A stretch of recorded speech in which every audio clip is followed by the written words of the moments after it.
Welcome to Photoactive, a podcast about photography and technology. I'm Kirk McElhearn. And I'm Jeff Carlson.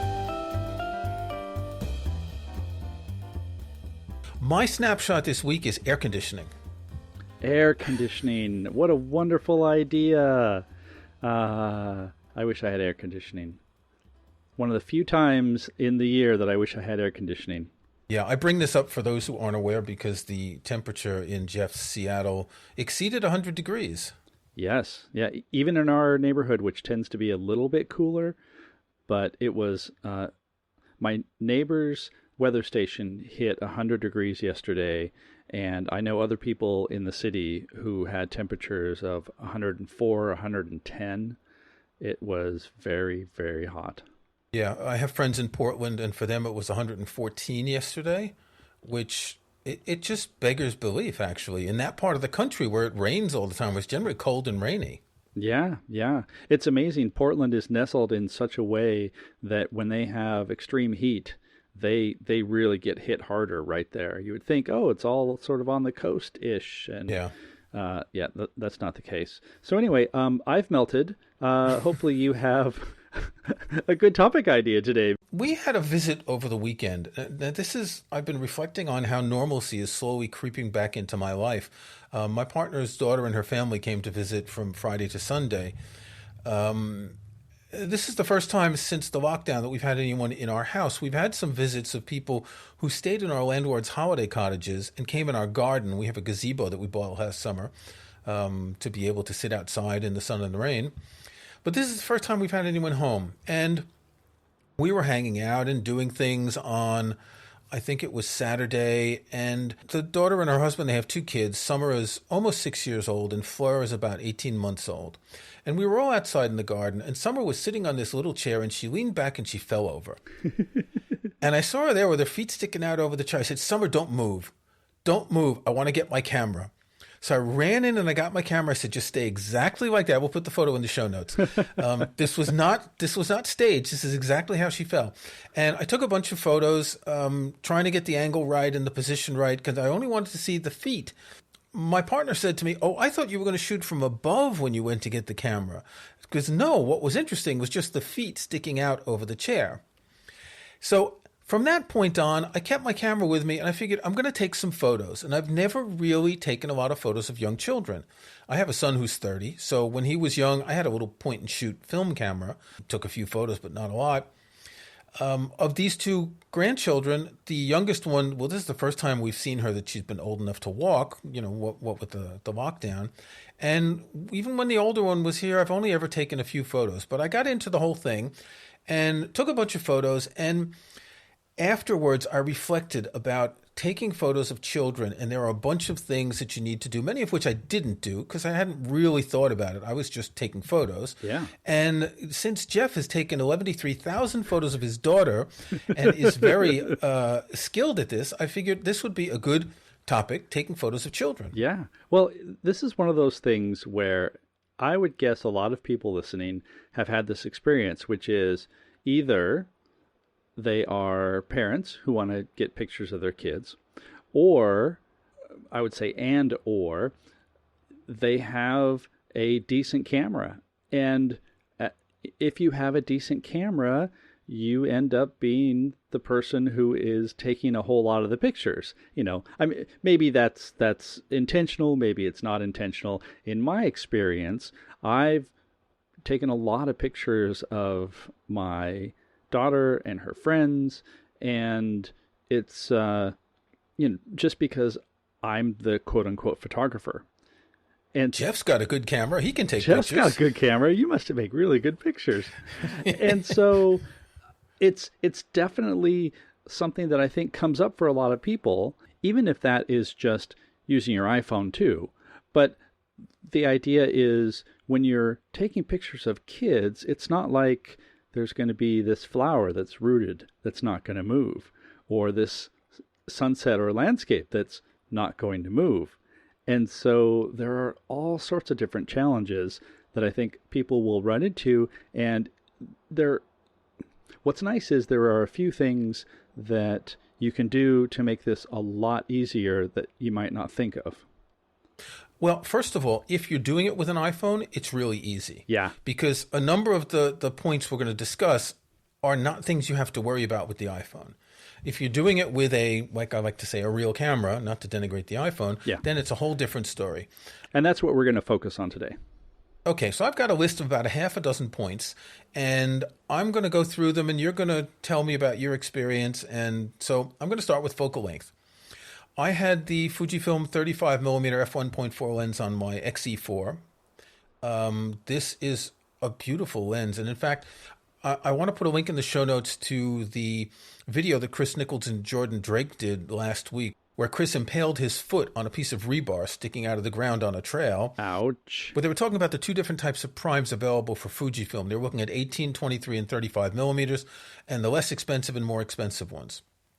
This 35 millimeter 1.4, so that's a 50 millimeter equivalent for normal 35 millimeter. It has a really nice character, and I don't know how to define it. And everyone says that, and Chris talked about it in the video. And I've really gotten into using this lens a lot. I like the 50 millimeter focal length, so what's 35 on Fuji, but here's the problem. Kids move around a lot, and 35 millimeter, we'll have a couple of photos I took in the show notes. They kind of cropped or were very close to cropping things that I wanted to keep, the heads of the kids. I would probably have been better off with a 23 millimeter or 35 millimeter equivalent. Yes, I wanted to keep the heads of the kids. It's definitely a good idea to keep the heads of the kids in the frame. Not always. I don't want to, eliminate any. Well, I don't mean it cropped the entire heads off, but just the top of the head. Yes. This is actually a thing in portraits. You often see this. Professional portraits where they cut the top of the head, and I never understood that. I've never understood that either. If someone's bald, I can see the point. And depending on your photo, when you're catching something happening, it's not that big a deal, but I would have rather had a little bit more room to crop. Mm-hmm. So I probably would have preferred a 23 millimeter, again, 35 millimeter equivalent, or a zoom lens, where I would have had both possibilities to go wide and to go telephoto when I'm not right next to them and they're not looking. Yeah. Well, that's the thing. I mean, that's like the bigger issue here is kids move, and they also don't always have the best attention spans. And so I'm really rather impressed that Summer was willing to just hang out there and let you run inside, grab a camera, take your pictures. Not every kid will do that. And so not only do you have to think of whether the kids are moving, you have to think about distance, because there are some times when, like you said, you have a good prime. I have a 52 millimeter f1.2 that I like to use for portraits, but you kind of have to, be a fixed distance away. So having a zoom lens actually gives you a lot more flexibility if the kid's running around in the distance, coming up close, because what you want to focus on is just framing and capturing the action and making sure you get that moment versus, okay, now I would like you to come over here and stand here and pose here, which you can do in my experience, but it either involves bribery or cajoling, or you just have to work fast. So it's absolutely possible to do like a portrait session, and I've done that with my kid several times. It's especially good like when there's a haircut, right? And you want to do like show the new haircut. There's one, and I'll put some photos in the show notes. She had really long hair and was tired of it, and so she was going to go get a really short cut. And I was like, okay, while you've got this long hair, let's do some fun things. And so I had her just throw her hair back, and I put my camera on a really fast burst mode, and I ended up taking 1,000 pictures one afternoon, and I have a whole bunch, that of course, they were just thrown away, but because there was this special thing, she was willing to keep a record of to the long sit hair. for it. Yeah. But nowadays, she's 13, and it's okay, over. You have about 12 seconds, Dad, and then I'll wander off. Yeah. So one thing about the focal length is that I wanted something I mean, this is what was on my camera, but this is what I like to shoot to get that not too close, not too far kind of thing. Mm-hmm. And also, I wanted to be able to use a wide open aperture. So the one portrait we're going to put in the show notes was shot at f1.8. I wanted to get that, that background blur, that B word that I don't say. I wanted to make it a portrait. Mm-hmm. So I could have gone in after the first one on the chair and gotten a different lens, but I was kind of happy with that style of trying to get that depth of field. Yeah. Well, this is the case where even if you're not a huge fan of the background blur, in a portrait setting, it works much better because what you're trying to do is bring all the attention to the subject of the photo. And in this case, this picture of her, it doesn't really matter that you've got the farm buildings and the bushes and stuff in the background because, she is the star. And so that's a case where the blur really works to your advantage. And also, and I don't want to discuss too much about editing the photos, but there are some shadows under the eyes, and you showed me some tricks with Lightroom to make the eyes more visible. And another thing that in this kind of photography is you don't really have an option to, okay, can you turn this way and I'll move over there and change the light a little bit? It just doesn't, you can't do that. You have to take what you can when you get it. Yeah.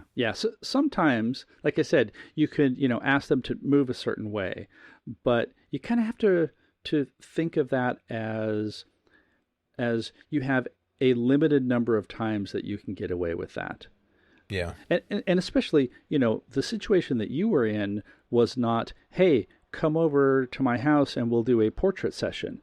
This was just, she was there, she was playing in the grass, she was hanging out. And the appeal of this, and I would say this is probably 80 to 90% of the kid photos that we all take, is you want to capture a moment. You want to capture that spirit. You want to capture, them playing. And so, you might not get the perfect lighting. That's okay, because you're looking for the emotion. You're looking for, that sort of sometimes like a quizzical look. In this case, this picture of her is fantastic. I love the look on her face because she has that look of, okay, you're going to take a picture of me, but I've got 15 different things on my mind, but I'll do this and then I'm done. And then I'm going to go, jump onto those other 15 things. Actually, she quite enjoyed having the photos taken, and she wanted to see them in the camera, and she was really into it. Their mother takes photos all the time with an iPhone. Oh, okay. And the younger daughter, when I picked up the camera and said, "Can I take a picture?" she immediately goes, "Cheese." Nice. So she already knows that. So I want to talk about aperture. Now, I wanted to get something with, a nice background blur here. But when you're dealing with kids who move and are going to be at different distances, it's really important to use a sort of a middle range aperture, f5.6, f8, so you have more depth of field. A number of these photos have out of focus things that they're not perfect, but this is just the reality of the situation. Yeah. I think the photo that we're going to include in the show notes of the little girl Fleur holding the flower, you can see her nose is in focus and her eyes are just out of focus and her finger on her left hand is in focus. And I would have liked a little bit more in focus. But again, that one was shot at f4. So that's even a lot more than the first one. But when you look at the depth from the flower to the face and the hand and all that, it would have been better if it was, say, f8. Yeah. But then you run into an issue where you're having to increase the ISO or, there are things that you can do. And the first thing I think of is, hang on, let me go grab my camera and break out my reflector, But then, of course, that ruins all sorts of spontaneity. You can ask them to either step into the sunlight or step into the shade. There are absolutely things that you can do, but the spontaneity is more important. The spontaneity is more important, and also we'll also put, this is going to be a show notes picture heavy episode. I can tell already. Yeah. So when you sent me the raw file of the picture of Summer, and I was able to bring out some of the details in her face and her eyes. The JPEG, her eyes were really, really dark. And the raw file, we were able to bring that out. And so knowing that you have some of that flexibility, yeah, it's okay if our face is a little bit in shadow because we can fix that. We can boost the shadows and not ruin everything else. In this case, I went into Lightroom and I did a radial gradient over each eye and just increased the exposure like just a little bit. Not so much that she looks alien. And, it takes a bit more work. But knowing that you can do that gives you the flexibility of, oh, geez, I didn't have the lighting right. Well, don't worry about it. Yeah. Okay. You mentioned ISO, and I think that's really important. You got to have a high enough ISO so you're flexible and you can keep your shutter speed relatively fast. Kids move quickly, especially the younger one never stopped moving. Yeah. So you don't want to be stuck shooting at 1/60th of a second and have things blur. Yeah. And also, oftentimes, if you have your camera set to, say, like an auto or a semi-auto mode, it will say, oh, 1/30th of a second will get really nice light here. And 1/30th of a second handheld, you're going to get a blur that is formerly known as a kid. And so you really want to be able to either manually set a high shutter speed or do some of the things that we've talked about in the past to make sure you're shooting, I would say 1/125th at a minimum. A minimum, yeah. Or higher, just because they are going to move. Even if they're standing still, they're going to move. Yeah. And so you want to be able to capture that. Okay, continuous focus.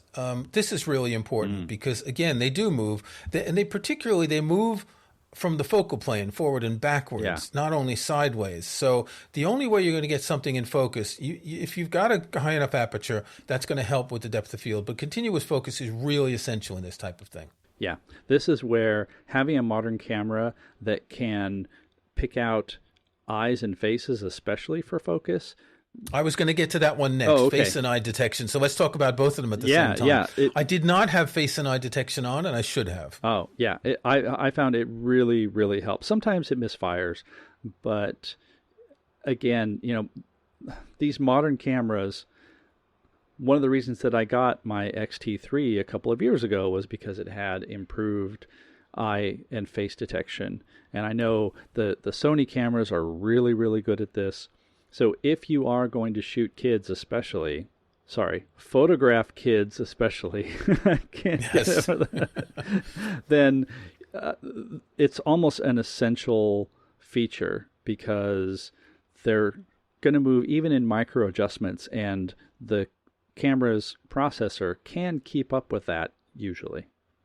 Okay.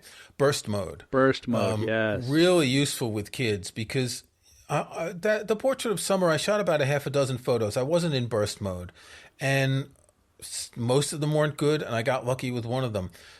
If you shoot in burst mode, you have a much better chance of getting the right thing when they're not blinking, when they're not turned the wrong way, when they're not disturbed. If you can get, like, I think on my Fuji I can get 12 shots per second, or at least 8, and that's a huge amount of photos. Yeah. That'll generally, over 2 seconds, you'll generally get a usable photo. Yeah. You're going to throw away a lot, and that's okay, because you will find something that does work. Also, I found that one of the cool things about burst mode is it kind of makes a lot of noise. Suddenly your camera's going brrrr, and that, at least at first, until they get used to it, like, that's a point of interest. And so you start shooting in burst mode, and suddenly they're a little bit more alert and wondering, like, why is your camera making that cool noise instead of just the click, click, or the, single, sound that some, iPhone cameras make. I don't know if we're going to keep that sound in, but... Well, I think we will. I guess we'll have to. Now, I use the electronic shutter on my camera, so it makes very little noise. Oh, right. In fact, you can turn the sound off on a Fujifilm camera for the electronic shutter, so it doesn't make that noise. It actually could be interesting if you do have the mechanical shutter, because that will attract attention, and the kids hear it kind of like a toy machine gun. They'll probably look at the camera when they hear that. Yeah, exactly. I was doing a photo shoot of some family members, and I put it into a high burst mode, I think because it was windy, and they had a dog, and the dog was moving all over. And even, standing maybe 10 feet away, they could hear that, and they commented on it. They're like, whoa, wow, is that your camera making all that noise? And, it's just a nice, it's a great feature. If your camera can shoot with a electronic shutter versus a manual shutter, the electronic tends to be much faster. So especially if you're dealing with somebody who is moving a lot more, you can get many more captures and do it quietly and end up with a lot of good material. Yeah, on the XE4, it goes up to 20 frames per second with the electronic shutter. Nice. 8 frames with the mechanical shutter. So that's a big difference. Wow, that is. It really is. Okay, the last thing I have on my list is use a small light camera. Kids will not be intimidated by a small light camera. They're used to seeing iPhones taking photos. If you got some big DSLR with this big lens sticking out, they might just feel uncomfortable that it looks somewhat intrusive. I've got the X-T3 and the XE4. The XE4 is smaller, it's lighter, it's easier to move around. The smaller the camera, the easier it's going to be even unobtrusive when the kids aren't expecting you to take photos. Because after I took a few, then they kind of went to do their thing and they weren't paying attention to me, and I would, take a photo every now and then. It's not obtrusive. Camera size, I think, also becomes more of a factor as kids get older. At least in my experience, my kid is more aware of when I have a camera, and therefore there's that sixth sense that gets developed, which is, oh God, Dad's taking pictures again. And, at one point it would be like, yay, all right, posed, give me a smile, or, I'll just take some pictures. And actually taking a lot of pictures of your kids helps in this way, because then it just becomes, oh yeah, that's the thing that mom or dad does. But there's going to be a point, and maybe it's because I've taken so many pictures of my daughter that it's been that, okay, the camera's out, I'm going to make myself scarce, or I'm going to look away. And so far, I don't have any good advice for combating that, other than just, asking nicely, like, okay, you're doing something really cool. Can you just stand right there for a minute? And that works. Or you just, keep your distance, have a zoom lens, and snap these moments as you see them without them knowing. Yeah, I think I mentioned earlier, the zoom lens allows you to be in the distance. And they're so in their own world when they're running around and playing that they just wouldn't even think of you taking pictures at that point. Yeah. Okay, well, that's my point. Do you have anything to add? No, actually, I think coming from my experience, I did want to touch on the editing, which we did. Shooting pictures of kids, especially if it's going to be in a, semi-formal setting, is really when shooting in RAW will help you. Like I mentioned, and we'll show some before and after pictures in the show notes. But I think you just have to be patient with the kids and know their limits, because there are going to be limits when you're keeping them from something. And so you want to be aware of their moods and be aware of whether they're even into being photographed, because the last thing you want is like, oh, here, take a picture and smile for me. And you get this grimace. And they give you that fake smile. Yeah, exactly. And I think overall, like the big overarching thing is take a lot of pictures, and a lot of them are going to be bad. And even if some of them are bad, some of my favorite pictures, honestly, are like, there are a couple of them that are out of focus, but there's an expression or a moment or an emotion that gets captured. And especially, now, like I said, my kid is 13. I look back at some photos when she was 4 and 5. I don't care that it's out of focus. It's, that moment, that memory, and that's really the whole point of it. Yes, let's remember that when you're taking photos of kids, either your kids or someone else's, it's more about taking photos of the kids. It's not taking photos you're going to enter in a contest. Yeah. They don't have to be perfect. Yeah. You can blow out the highlights a bit. You can, you're not taking photos that are going to be judged. Right. Because no matter what you do, if you're paying this much attention to the photos, they're going to be better than what the parents could have taken with their iPhone. Right, right.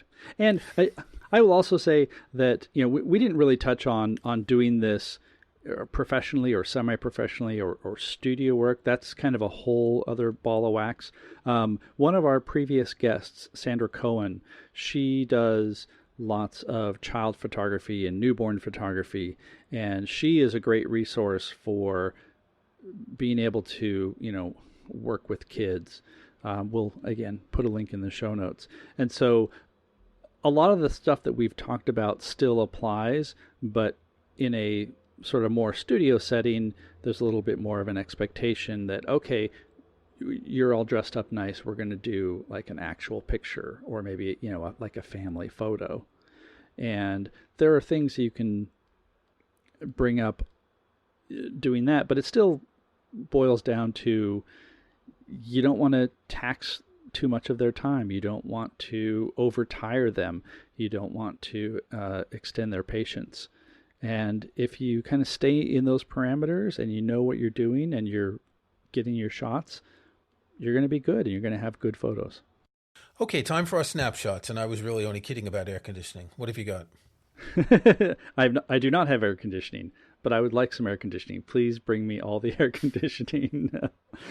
This week, I have a softbox. Now, a softbox is something you put over lights to soften the light, but this is a diffuser for a video light LED panel. As I've been writing about webcams and lighting for video, I bought a couple of LED panels as lights. And those are great, but sometimes the light feels a little bit harsh. And so I saw this online, and it's basically a softbox, but usually softboxes are really big and deep. And this is only a few inches, I want to say maybe 5 inches, 6 inches deep. And it's rectangular and just fits over your LED with some straps on the back to hold it there. And it just softens your look a little bit. I actually did some consulting with somebody, a woman who runs a nonprofit here, and she had reached the end of her rope about having to figure out her lighting because she does a lot of Zoom calls, a lot of fundraising, that sort of thing, and needed to look better.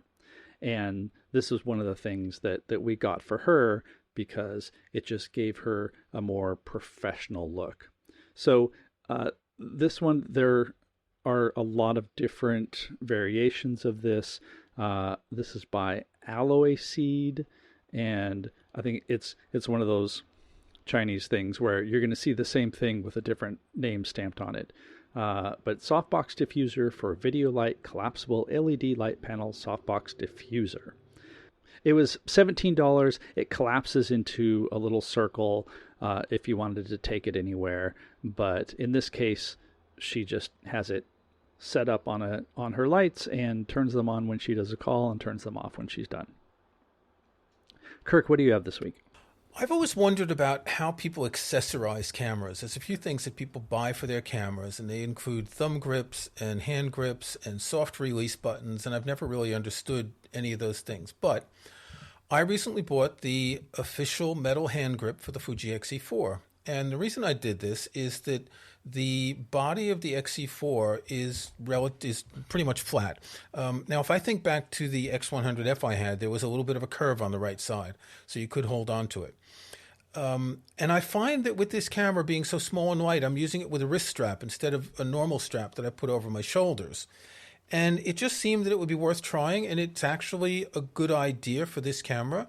It makes it a little bit easier to hold, particularly with a heavier lens like the 18-55 zoom lens. It's 80 pounds here. I think it's $100. So that's pretty much 10% of the cost of the camera itself, which is excessive. There are no third-party ones available here in the UK yet. So I bought the official Fuji, and I'm thinking, yeah, whatever. It costs what it costs.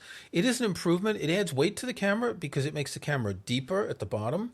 I didn't weigh it, but it is noticeable. But it does mean that I can hold the camera with the wrist strap with a couple of fingers when it's hanging down and not worry about it sliding out. Now, with the wrist strap, it's not going to fall to the ground, but it's more just to have a better grip to hold on to the camera. I'm showing Jeff here that I can hold it relatively stable, whereas without the grip, I couldn't do so.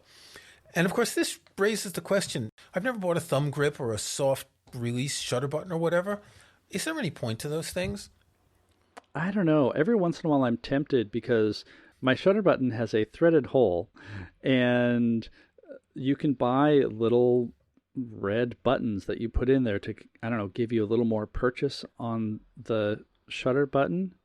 You can buy them in every single color available. You can buy them in convex, concave, glitter, shined with knurled edges, with sort of plastic tops, and there's all different kinds.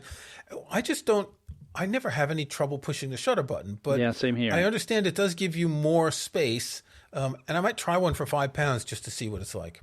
Yeah. Actually, maybe I will too. Maybe that'll be our joint challenge this week, is to get some of those. Yeah, I don't know. But at the same time, ergonomics of a camera is super important. Yes. And so if it makes your hand more comfortable, then you're going to take more pictures. Exactly. And so, it was $100 or whatever it was. I think that's totally fine because you're going to feel better taking the shot. Okay. Totally worth it. Okay, that's it for this week. Until next time. Until next time. Thanks for listening to Photoactive. You can find show notes, including any photos we discuss in this episode, at photoactive.co. That's photoactive.co. We couldn't afford the M. You can join our Facebook group at facebook.com/groups/photoactivecast. That's photoactivecast in one word. You can subscribe to Photoactive in your favorite podcast app or on Apple Podcasts. See the links on our website. And think about leaving us a rating or review in iTunes or in your podcast.